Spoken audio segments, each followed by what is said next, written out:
Presentamos Punto de Vista.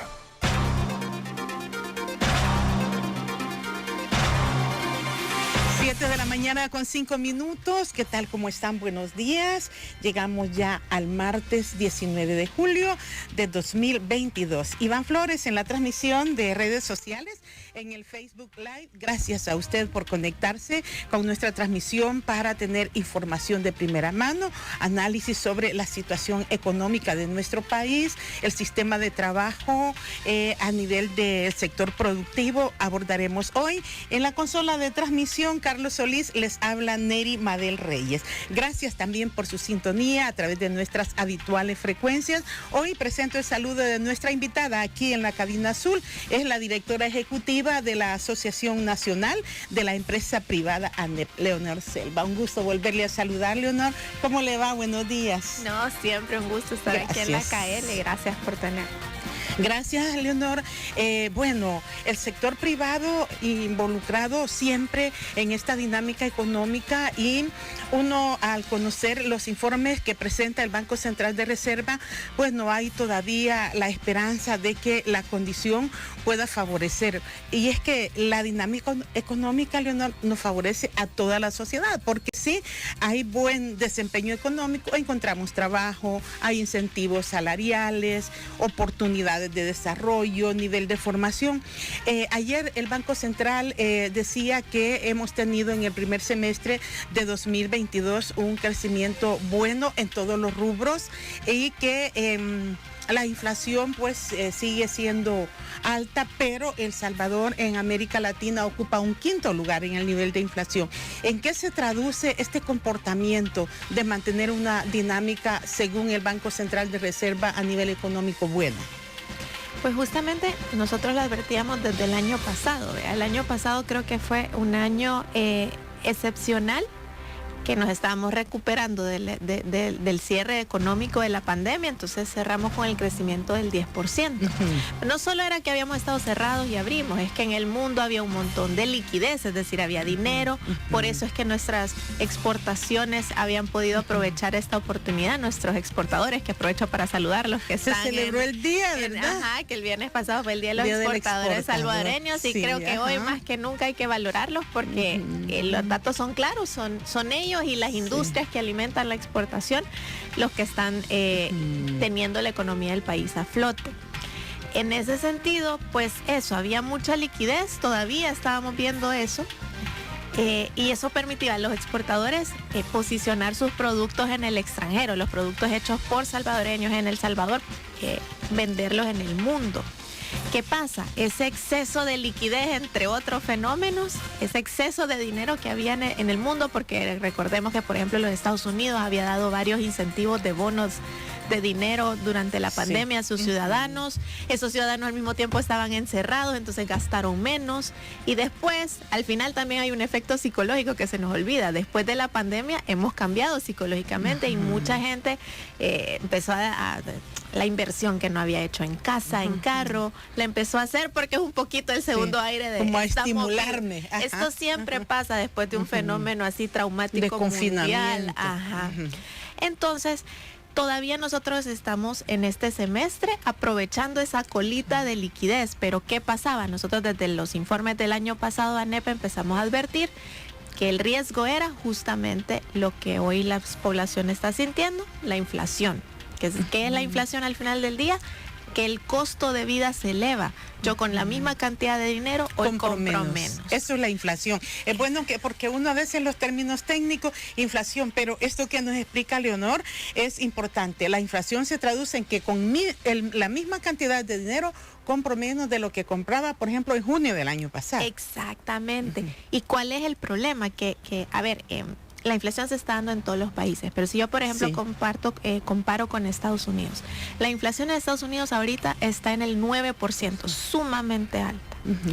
Pero ¿qué pasa? Digamos que el ciudadano norteamericano promedio, no todos, pero el promedio tiene ciertos ahorros, como dije, todavía tiene liquidez, entonces todavía está consumiendo con un poco de voracidad, aunque digamos que ellos también están preocupados porque se está viendo ya la tendencia negativa y que la economía podría caer en recesión, la economía norteamericana. Todavía no hay una recesión de la economía, Leonor.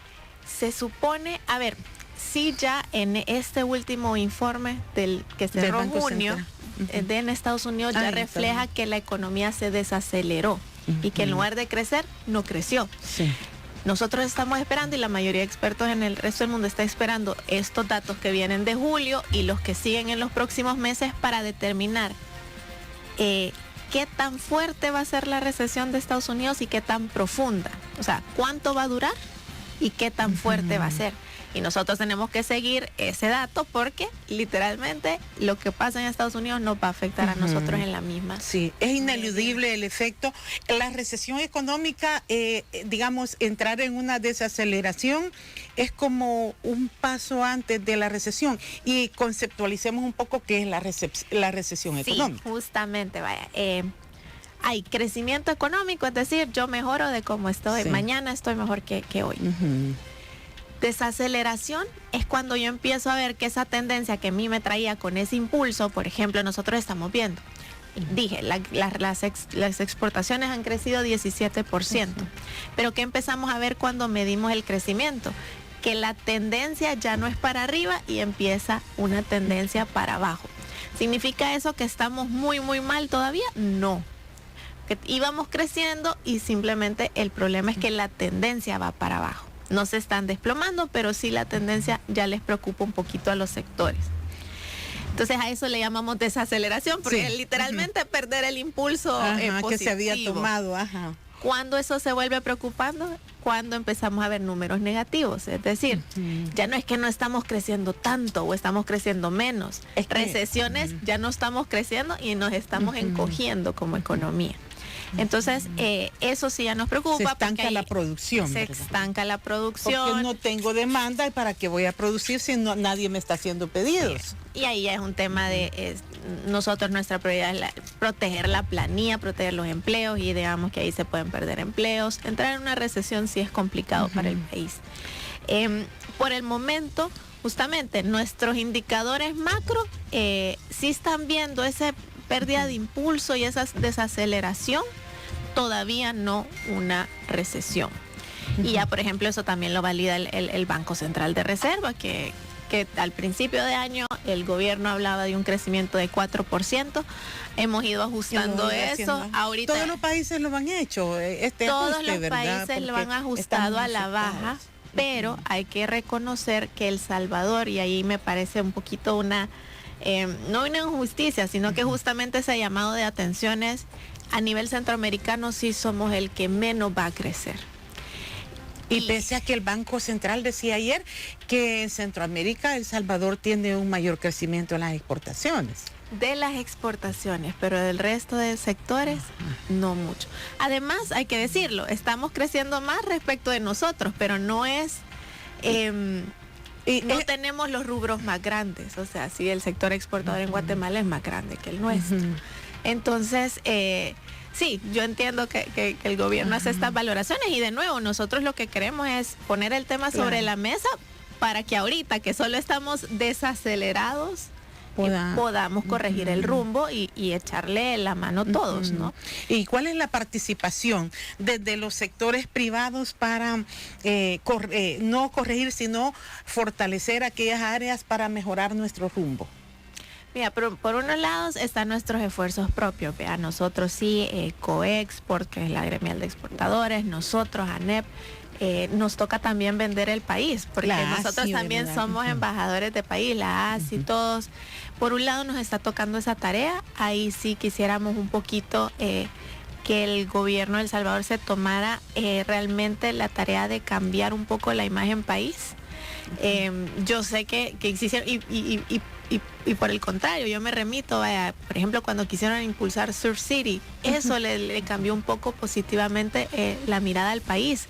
Pero luego hay decisiones políticas o de estabilidad política que sí nos están pasando factura de cara al mundo, ¿verdad? Por ejemplo, al final, para nosotros, el régimen de excepción tiene que ser, como lo dice la palabra, excepcional. O sea, tiene que durar lo mínimo de tiempo y tenemos como país que empezar a transitar, no a que se deje de combatir la inseguridad, pero a que volvamos a combatirla con las herramientas y las instituciones y con el pleno goce de derechos.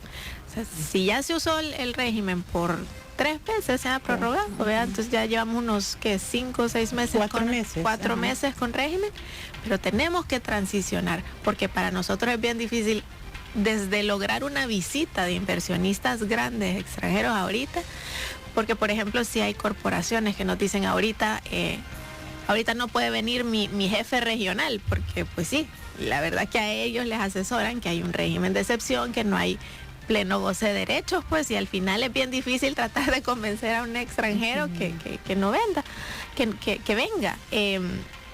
Y esto sobre todo porque a veces se nos olvida que estamos compitiendo muy agresivamente con otros países del mundo. A mí me gusta recordar que los países centroamericanos son nuestros aliados, son nuestros clientes para un montón de exportaciones, pero al mismo tiempo son nuestra competencia.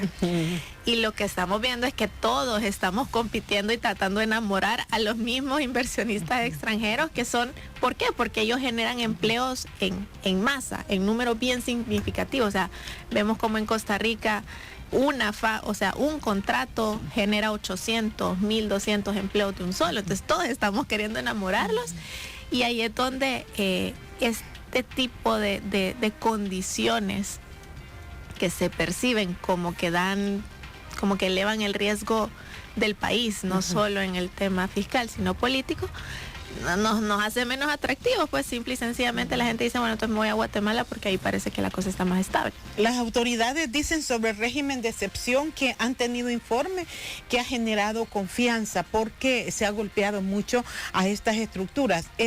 Ahí estaba leyendo en la empresa gráfica, por ejemplo, que según un informe el tema de las extorsiones todavía sigue siendo un área pendiente. ¿No han percibido ustedes como sector privado productivo que hay mejores condiciones, que pueden ir avanzando, que este régimen de excepción, como dice Leonor, deberá ser excepcional, pero que ha repercutido en ambientes de mayor confianza para... Ciertamente, por ejemplo, nosotros estamos tratando de hacer ese mapeo para tener una postura y tenemos resultados mixtos, digamos, que varía de acuerdo a sector y a área geográfica. Entonces, por ejemplo, ciertamente hay bastantes empresas que nos reportan que ha habido una reducción en los montos de extorsión. Hay otros que nos dicen, para mí la cosa no ha cambiado mucho. Está como mutando esto de la extorsión, decían algunas empresas, es complejo, ¿verdad? Sí, porque por ejemplo lo que se ve mucho es como cambios en la dinámica. A veces hay cosas como que en algunos casos sí no se le está cobrando, en otros se le está cobrando pero menos, en otros sí es más o menos igual. Digamos que nadie espera que haya una receta mágica de un día para otro. Sí, el tema de seguridad será un proceso. Exacto, entonces tiene que ser un proceso, pero al mismo tiempo nosotros lo que pedimos es que se balancee el tema al final de imagen país, porque de verdad que sí, mientras nosotros no podamos decir que hay pleno uso de derechos en el país, eso al final sí es una traba. ¿Y por qué uno no percibe este riesgo país? Porque cuando vemos las encuestas hay una aceptación del régimen de excepción y los ciudadanos dicen que se sienten más seguros, pero Leonardo nos dice, pero el inversionista ve que no hay las condiciones ordinarias para una estabilidad. ¿Por qué este cambio de percepción? Internamente bien visto el régimen de excepción, pero repercute en un área que es importante para la dinámica económica. Sí, o sea, a ver, y a mí a veces la gente quiere pensar que hay que no es cierto, pero por ejemplo, lo que pasa es que son dos estándares distintos. Yo creo que, y a ver, El Salvador está en una situación sumamente crítica en temas de seguridad por décadas. Hemos estado, sí. Y de verdad a veces se nos olvida ¿verdad? que eso no era la normalidad, que eso no debía ser el estándar nunca. Al mismo tiempo, este tipo de regímenes, aunque podamos diferir en qué tan indispensables o necesarios eran, digamos, vaya, está bien, se tenía que hacer como una reacción, por ejemplo, al incremento de homicidios que hubo en su momento, pero tampoco es lo normal. No es normal que en un país no tengamos goce pleno de derechos, y eso no lo podemos normalizar. Y de alguna forma, cuando uno habla con gente fuera del país, es que a uno le hace clic y recuerda que eso no es la normalidad y no debería ser permanente. Entonces un poquito eso, al final son costos indirectos que uno tiene que ir gestionando y erradicando a la larga. Nada de esto significa no combatir la inseguridad, que creo que al final sí es una prioridad de país. Y la idea es que saliendo de este régimen de excepción y transitando otra vez al régimen de Estado de Derecho, estemos en una mejor condición que estábamos antes. O sea, eso creo que es lo que se aspira. Son las 7 de la mañana con 21 minutos en la poderosa radiocadena YSKL. Estamos conversando con la directora ejecutiva de la Asociación Nacional de la Empresa Privada, ANEP. Vamos a volver para que también nos haga sus consideraciones. El ministro de Trabajo presentó un informe sobre el mapa de generación de empleo. En medio de esta crisis, y como decía Leonor, una recuperación que inicialmente estaba enfocada por el impacto de la pandemia, pero que se agudiza con la guerra en Ucrania. Ya veníamos con estas crisis de contenedores, que ayer decían el Banco Central de Reserva incrementó en un 400% el flete. Ya volveremos para conocer también cómo los sectores de la empresa o el sector de la empresa privada analiza estas consecuencias y también cómo da la contribución para seguir un mejor rumbo. Son las 7:22. Siempre en busca de la verdad. Para que usted forme su... Son las 7 de la mañana con 30 minutos en la poderosa radiocadena YSKL. 7:30 minutos. La directora ejecutiva de la Asociación Nacional de la Empresa Privada, ANEP, nuestra invitada de hoy. Gracias por su sintonía y gracias a quienes están conectados también en la transmisión del Facebook Live. Esperamos que ustedes, toda nuestra audiencia, tenga un feliz martes. Directora, hablemos un poco sobre cómo ha sorteado estas situaciones difíciles para seguir manteniendo una economía a flote. Los indicadores, lo decía usted, son favorables, pero ¿qué se puede venir, aunque viene una época alta de fin de año y normalmente la productividad se incrementa porque hay un buen volumen de compra, pero cómo sortear estas repercusiones que ya traíamos con el incremento de fletes que se originó por una consecuencia de la pandemia, se agudiza hoy con la guerra entre Ucrania y Rusia y dicen los especialistas que incluso algunas materias primas no están respondiendo a la demanda porque estos países son estratégicos. Sí. Justamente, digamos que lastimosamente lo que estamos viendo en el mundo es como una tormenta perfecta para todo este fenómeno del alto costo de la vida y la inflación. Pero, como ya les dije, una primera consecuencia de la pandemia es eso, ¿vea? Si hay grandes potencias donde había mucho dinero y la gente consumiendo mucho. Porque eso es importante, porque acordémonos que todo el mundo está compitiendo por recursos escasos. Entonces, muchas de las empresas productoras se enfocan en atender estas grandes economías, vea, como la de Estados Unidos. Entonces, ahí empieza un primer reto, que por precio, quienes tenían más liquidez y más disposición de pagar son estas economías grandes, entonces uno está compitiendo con ellas. Pero la contraparte de eso es, hay demanda, por decir, hay hambre por consumir, ¿dónde está la oferta? Entonces, ahí es donde empezamos a tener otros factores que nos complicaban. Lo primero, la logística. Lo que producían en una parte del mundo, ¿cómo lo llevábamos a otra parte del mundo? Cuando estaba el sistema un poco colapsado. Entonces nosotros seguimos teniendo como uno de los principales retos eso. Nos está costando sumamente más caro traer los productos, traer la materia prima al país. Materia prima. Y se están tardando un poco más de tiempo esos procesos también. Entonces, ¿qué soluciones tienen? Las empresas, por ejemplo, han empezado a hacer compras de inventario un poco más grandes, es decir, yo compro más volumen para que me dure más y también previendo que no haya alguna escasez o los tiempos y retrasos, para que yo al final no tenga que interrumpir mi producción y al final no darle al consumidor lo que me pide. Al mismo tiempo, ¿verdad? El alto costo de los insumos. La guerra de Ucrania primero estratégicamente se está decidiendo pelearla económicamente las demás naciones. Por estas medidas de bloqueo que se han impuesto. Medidas de bloqueo que, por ejemplo, están afectando mucho el petróleo. Al final, el gas licuado, el petróleo, que son los grandes motores de la economía. Yo creo que hay que pensar, no solo es que nosotros consumimos gasolina en nuestros carros, es que todos los procesos productivos, las maquinarias, las instalaciones de las empresas. Y en ese sentido, ¿verdad? Nosotros, una de las propuestas de nosotros es, en la medida en que El Salvador se vuelva más productivo y más eficiente con la gestión de su energía, es que podemos ser más resilientes. Y ese es un llamado en todos los sectores.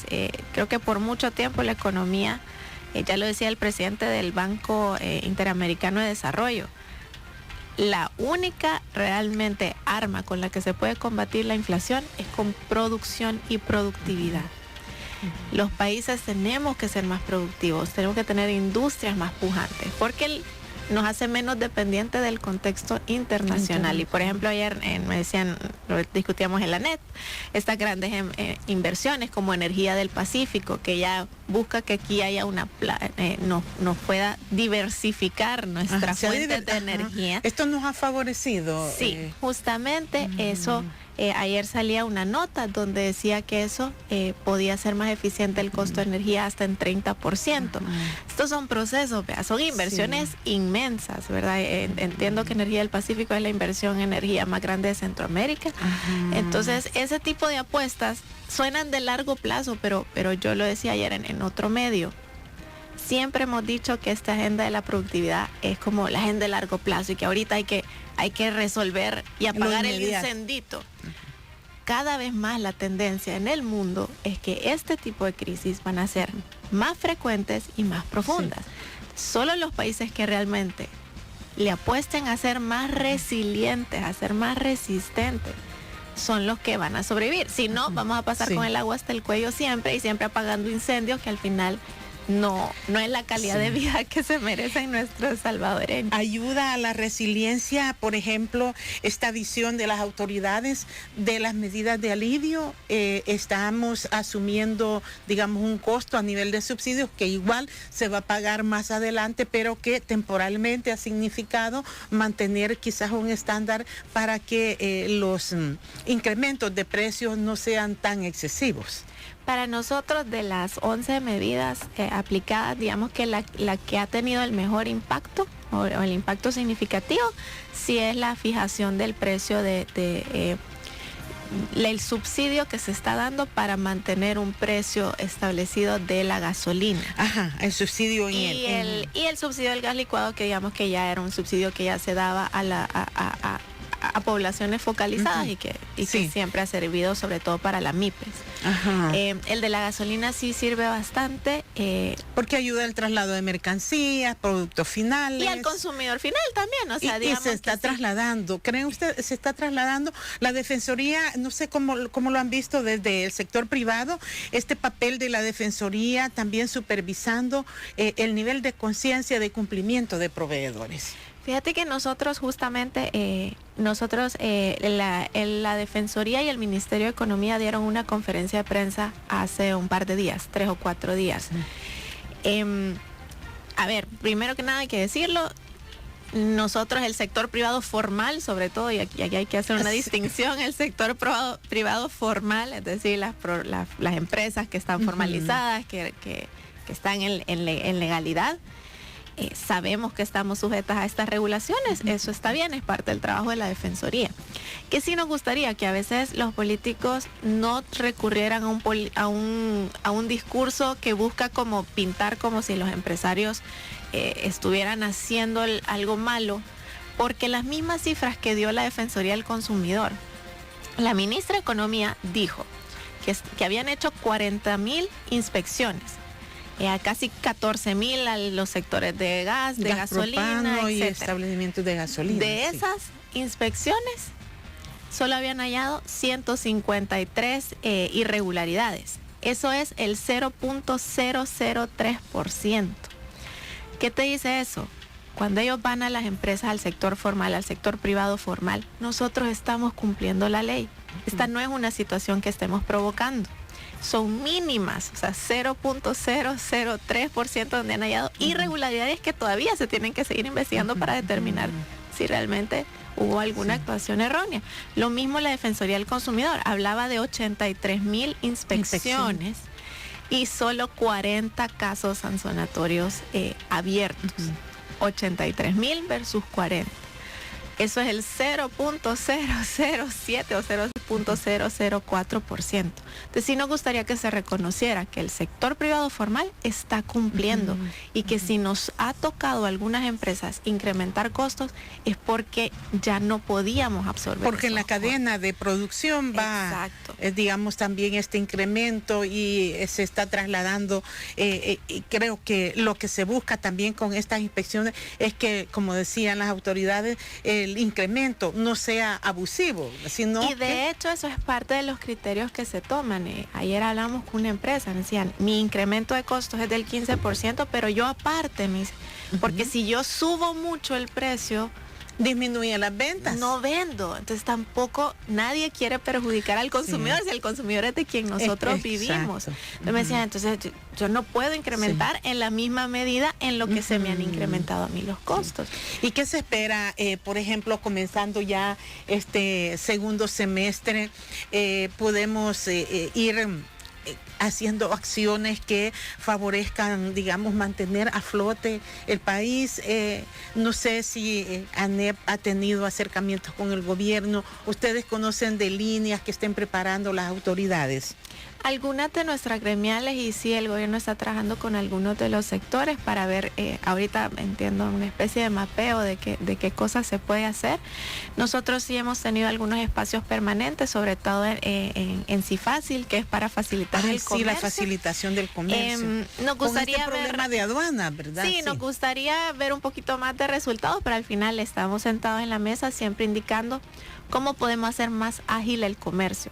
Al final, eso beneficia no solo a nuestros productores salvadoreños, que tienen que ser ágiles en sacar el producto para colocarlo en el resto del mundo, pero también a los consumidores, porque hace más ágil ingresar los productos que la gente pide en El Salvador. Entonces ese tipo de medidas estamos tomando. También nos gustaría, y ya va a tocar, que reconsideren, yo no sé si se acuerdan, el año pasado hubo un aumento del salario mínimo y hubo un subsidio a las MIPES. Las MIPES son las más presionadas. Ese subsidio está por vencerse. No lo reciben todas las empresas, solo las MIPES. Solo es para las MIPES. Solo es las MIPES. Con registro en CONAMIPE, ¿verdad? Sí, y nosotros quisiéramos que había un registro que habilitaron, no era exactamente CONAMIPE, pero uno se inscribía. Sí quisiéramos que se considerara, sobre todo porque las MIPES son las que menos margen de maniobra tienen para reaccionar a esta crisis inflacionaria. Sí. ¿Y cuándo vence, según lo que estaba programado para este subsidio? ¿En este mes de julio, agosto? Sí, casi que sí. Junio, julio, agosto debe ser. Está por finalizar. Esta herramienta de subsidio es favorable en situaciones como la crisis que estamos viviendo. Sí, digamos que, a ver, y vamos a ponerlo en balance, porque la gente dice, sí, pero eso lo está pagando los impuestos. Y yo, sí, pero es justamente para contener una crisis específica, que es esta, ¿vea? No le estaríamos pidiendo si fuera un tema permanente, sino esto es una ola que tenemos que sortear, y por ejemplo este subsidio que dio al aumento del salario mínimo solo es para las empresas más vulnerables, no es para todas. Y a partir ya cuando vence el subsidio, ojalá, vamos a esperar lo que diga la Asamblea Legislativa, porque si no le tocaría a las MIPES asumir el costo de este ajuste que se hizo en el salario mínimo. En un momento bien complicado, porque sí, volviendo al tema del costo de la vida, parte de lo que estamos, vuelvo a las diferencias. La inflación está en el resto del mundo, pero no todos podemos reaccionar igual. El salvadoreño promedio es un salvadoreño que no tiene ahorros. Vivimos del día a día. Los que tienen fortuna de tener un empleo formal son más resilientes, porque tener un empleo formal es muy diferente a sacar el día, y a ganar irregularmente. 7:43, tenemos una pausa. Estamos conversando hoy con Leonor Selva, ella es directora ejecutiva de ANEP. Ya regresaremos aquí en La Poderosa KL. Con un enfoque imparcial, crítico y espontáneo. Punto de vista. Que tu vehículo no se quede sin energía. Punto de vista. La hora son las 7:48. Seguimos nuestro programa aquí con la directora ejecutiva de ANEP, Leonor Selva, especialista en temas económicos. Leonor, hay también aspectos importantes. Estaba revisando algunos audios que nos hicieron llegar a través del número de WhatsApp de cabina de La Poderosa, el 7861-9808. Hablando del tema de pensiones, cómo también esta situación de crisis financiera que está generando esta inflación repercute. Leíamos desde ayer artículos en los que la prensa gráfica ha estado informando sobre cómo han caído la rentabilidad de los fondos de pensión. Esto repercute para quienes están nutriendo su fondo de pensiones. ¿A qué se debe esta repercusión? ¿Es una estrategia de las AFP? A veces lo más fácil es culpar a las AFP. ¿Son ellas las responsables o cuál es el nivel de maniobra que hay para buscar hacer más rentable el fondo de los pensionados? Sí, justamente yo creo que aquí, y nos pasa, en El Salvador hablamos del fondo de pensiones una vez a la semana, pero pocas veces nos hemos educado de cómo funciona el fondo. Lo primero que hay que aclarar de este día es que esto no tiene nada que ver ni con que el fondo sea privado o sea nacionalizado. Esto estaría pasando si lo administrara el gobierno. Esto estaría pasando en cualquiera de los dos casos porque no tiene que ver con quién lo administra. Eso es bueno que lo aclaremos para educarnos. Si fuera público el sistema, igual estaría pasando esto. ¿Por qué? Porque usted aporta dinero y las empresas aportamos dinero al fondo de pensiones y eso entra a su cuenta. Sí. Pero para multiplicar ese dinero y que cuando usted esté mayor no sea el mismo monto, sino que sea más y le alcance, en teoría nos alcance para cuando estemos mayores, ese fondo, ese dinero se pone a invertir, se invierte en el mercado internacional. ¿Qué ha pasado desde la administración de Tony Saca? Y aquí hay que decirlo, parte de la razón por la que los fondos de pensiones no son tan lucrativos como en otros países, es que se aprobó eso, ¿vea? Se aprobó que íbamos a tener fondos, que íbamos a tener cuentas individuales y que ese dinero se iba a invertir. Pero a partir de la administración de Tony Saca, todos los gobiernos empezaron a cambiar la ley para que un porcentaje cada vez mayor de lo que las AFP están obligadas a invertir exclusivamente en fondos del Estado. Es la famosa de que el sistema de pensiones se ha visto más como una cartera donde los gobiernos cuando necesitan han ido a sacar, que como un fondo hecho para multiplicar el dinero de los pensionados. ¿Qué pasa ahorita? Ahorita con la crisis mundial, los bonos y las inversiones de las AFPs, ese dinero no es estático, entonces ese dinero tiene cada día el valor que el mercado internacional le da. Sí. Un poco como el Bitcoin. Y para que entiendan, no es que los fondos están invertidos en Bitcoin, pero son inversiones, no es dinero que está sentado nada más. Entonces eso ahorita, con la crisis mundial, ciertamente la mayoría de inversiones está teniendo una rentabilidad más baja. Y lo que pasa en particular en el país... Porque baja el valor de la cotización. Porque baja el valor de los bonos que yo tengo. Por ejemplo, si antes ganó un 8% en enero o en febrero de este año, hoy puede estar ganando un 3%. Exactamente. ¿Qué es lo que está pasando también en particular? Y ahí es donde lo mezclamos con otro tema que para nosotros sí ha sido prioridad y a veces la ciudadanía se pregunta ¿y en qué me afecta a mí? Que es el riesgo país. El riesgo país es qué tan riesgoso se ve la capacidad de pago de El Salvador de sus deudas. Y cuando a veces se nos olvida que los bonos del país, es decir, ¿quiénes han comprado esa deuda?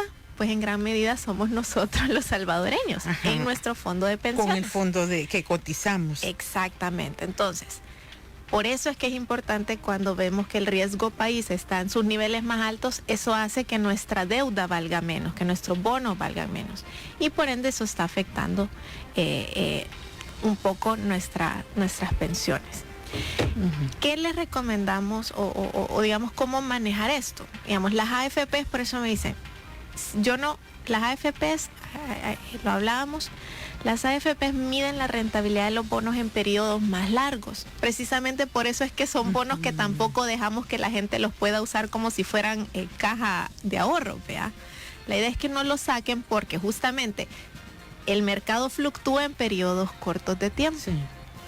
Las AFPs, por ejemplo, miden la rentabilidad de sus bonos en periodos largos, 36 meses.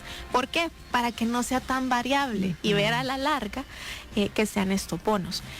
En ese sentido, ya así como consejo individual, personal, por ejemplo, yo sé que ahorita desde el año pasado se ha habilitado el retiro voluntario del 25%.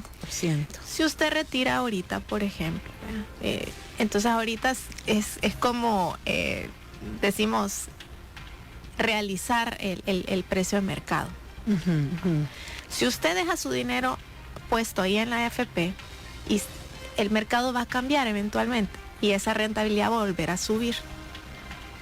Si usted lo liquida ahorita, si usted quiere sacar su dinero ahorita, entonces le va a valer el precio de mercado. Entonces la recomendación un poquito es deje que el mercado funcione. En el largo plazo su AFP va a tener una rentabilidad positiva. ¿Y quienes están para pensionarse? O sea, ahí digamos que cuando usted ya se pensiona, tiene un cálculo de la cuota que le hace, pero como siempre, yo lo que me refiero es trate de no... lo que no tenemos que forzar es que el sistema tenga que liquidar esa deuda en este momento. Sí.